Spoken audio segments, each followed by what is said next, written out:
There's nothing better in the NBA than a Game 7. And what a Game 7 that was. The Philadelphia 76ers come back down from 3-1 to beat the Boston Celtics. They move on to the Eastern Conference semis, facing the Knicks on Monday. This game, they beat the Celtics 109-100.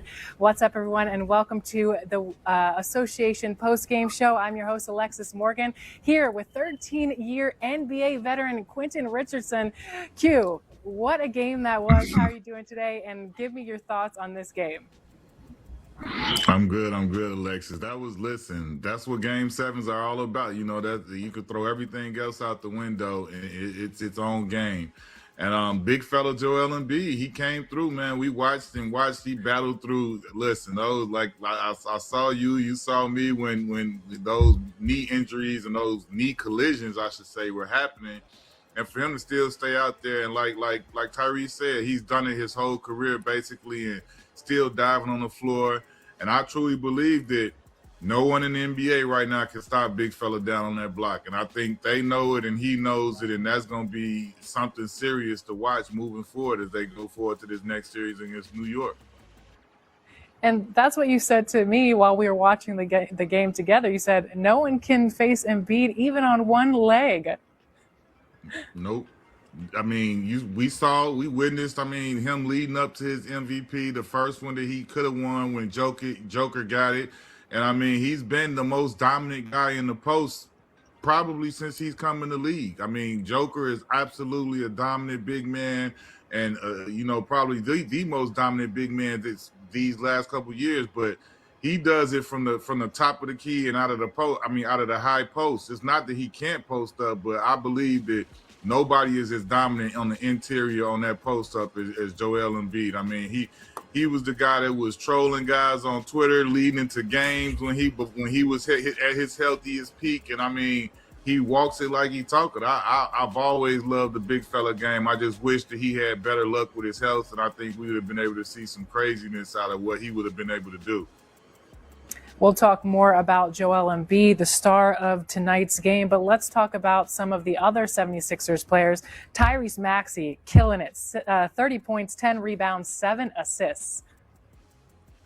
Yeah, that's a Ferrari. Like I said earlier when we was watching him, like you see how fast he is and the speed, and like that's a legit Ferrari in every sense of it. Like Joel said, he's gonna be an all NBA player. He's become an all-star in this league, and he's a guy that can average 30 points in the league. So for him to, I love the respect that he has for big fella, the way that he still gets his game off, but when it's time, he defers to the big fella because he, like everybody else, knows that when he gets going down there, it's gonna make everything easier for everybody. I think one thing that stood out to me while watching this game is even into the fourth quarter, there were only 2 starters for the Celtics that scored any points. Jaylen Brown, 33 points. Derek White, 26 points, but all the other 3 players had 0 points, where on the other side, Philadelphia 76ers, they had 4 players in double figures, and then they only had 3 points from the bench. What's that juxtaposition looking like from a former player? Like, how does that happen? I mean, when you look at the Celtics, I mean, they've done the next man up the whole season long. And I mean, when you come into a big time game 7 like this, and you got 4 or 5 guys that have 0 experience in this type of situation, and it's not their fault, it's nothing against them, but those were some young guys out there that haven't been in these situations. And like you said, the Sixers really leaned into their main guys, and they were able to do that. The Celtics weren't able to do that because of the foul trouble of Kata and those guys down there. They had to go deeper and deeper into their bench with less experience for a long period of time in that third quarter. So that gave Philly a chance to really hold things off.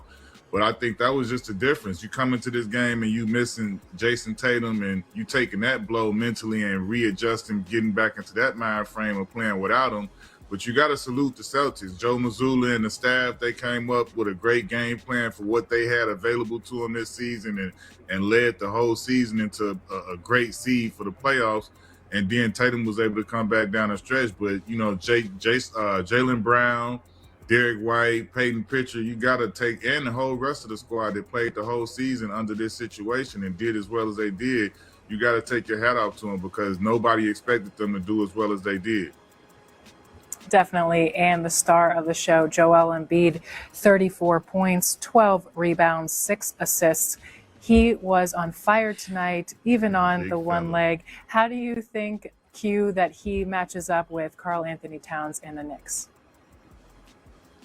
Great. I mean, like I say, I don't think anybody in the NBA can guard him one-on-one. He's going to demand double teams and help defense against anybody. And I think it's the same thing with the New York Knicks. I honestly think that the New York Knicks would have rather to play the Boston Celtics out of this series because, I mean, I feel like if I was a Knicks player and all of these guys are back from last year, they just beat this Celtics team, and they, you know what I'm saying? So they would have that confidence coming into the series that we beat them, and we pretty much had them beat before Tatum went down. So it was kind of looking like we were going to finish them whether he got injured or not. So they would have had that confidence. This Philly team, I feel like right now they a wild card. If we was playing Uno, they the wild card. Put them down, like they just jumped into the fray.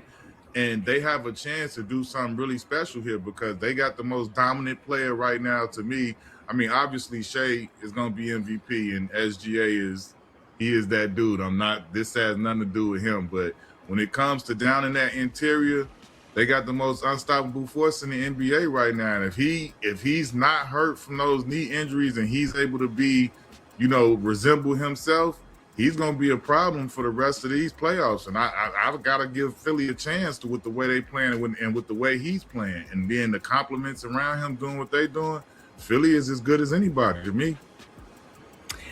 Joel Embiid, he is our association player of the game. Like we said, 34 points. We're watching him work right there. Those highlights are incredible. He's talking smack there on the court. Love to see it. I wish he was more on X. He was amazing. You were talking about a viral moment of him getting stretched out on the court. That was pretty funny. But we're going to take a look at some of the brackets for the playoffs here.